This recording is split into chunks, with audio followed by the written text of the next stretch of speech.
Hello, good morning class 5 के बच्चों। आज मैं आप लोगों को हिंदी व्याकरण की किताब से एक चैप्टर का फिर से रिवीजन करा रहा हूँ। रिवीजन में बहुविकल्पी प्रश्न होंगे, वैकल्पिक प्रश्न होंगे, वस्तुनिष्ठ प्रश्न होंगे।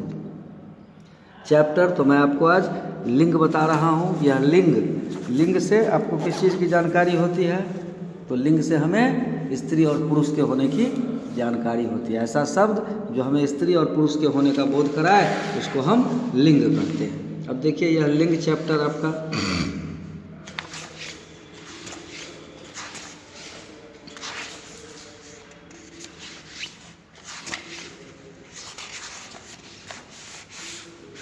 जिस शब्द से स्त्री और पुरुष के जाति का बोध होता है उसको हम लिंग कहते हैं। तो लिंग दो प्रकार के होते हैं, एक स्त्रीलिंग और दूसरा पुल्लिंग। अब देखिए, कुछ शब्द ऐसे होते हैं जो दोनों ही रूपों में समान होते हैं।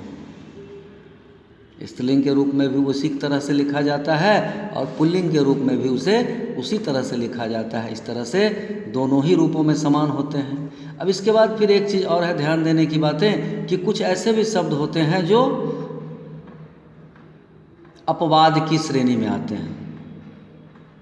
अपवाद की श्रेणी में, अब जैसे अब नदी के नाम हैं तो बहुत सारे ऐसी नदियां हैं जो स्त्रीलिंग के रूप में व्यक्त किए जाते हैं और बहुत सारी नदियां हैं जो पुल्लिंग के रूप में व्यक्त किया जाता है।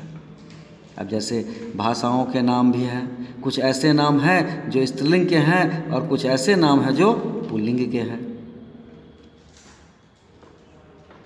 अब जैसे बोलियों के नाम में कुछ ऐसे नाम हैं जो स्त्रीलिंग के हैं और कुछ ऐसे नाम हैं जो, अब जैसे नदियों के नाम में गंगा, यमुना, गोदावरी, ये सभी स्त्रीलिंग रूप है। लेकिन वहीं पर ब्रह्मपुत्रा, सतलुज, ये सभी पुरुष रूप है। अब आते हैं हम प्रश्नों पर। इससे पहले कुछ और चीज़ समझ लीजिए कि कुछ ऐसे भी शब्द होते हैं जिनका रूप नहीं बदलता है। लिंग में रूप नहीं बदलता है, बल्कि उसके लिंग को बदलने के लिए हमें कुछ नए शब्द जोड़ने पड़ते हैं उसमें। जैसे एक मोर शब्द है तो मोर शब्द का आप स्त्रीलिंग रूप बनाएंगे तो मोरनी हो जाएगा। लेकिन एक शब्द है चील, पक्षी है चील। अब चील का स्त्रीलिंग रूप क्या होगा? कौवा, इसका स्त्रीलिंग रूप क्या होगा? खरगोश, इसका स्त्रीलिंग रूप क्या होगा? कछुआ, इसका स्त्रीलिंग रूप क्या होगा? तो इस तरह से आपको यहाँ पर संशय की स्थिति उत्पन्न होती है। वैसी परिस्थिति में आप क्या करेंगे? तो नर लगाकर पुरुष, नर लगाकर पुल्लिंग और मादा लगाकर स्त्रीलिंग शब्द स्त्रीलिंग बनाएंगे। जैसे कौवा है तो नर कौवा हो जाएगा तो ये हो जाएगा पुल्लिंग रूप, और मादा कौवा हो जाएगा तो यह हो जाएगा स्त्रीलिंग रूप। उसी तरह से खरगोश, कछुआ, मच्छर, चील इत्यादि में आप नर और मादा का प्रयोग करेंगे। और भी बहुत सारे शब्द आपको मिलेंगे। अब आते हैं हम आपको प्रश्नोत्तर पर आते हैं। तो सेवक का स्त्रीलिंग रूप क्या होगा?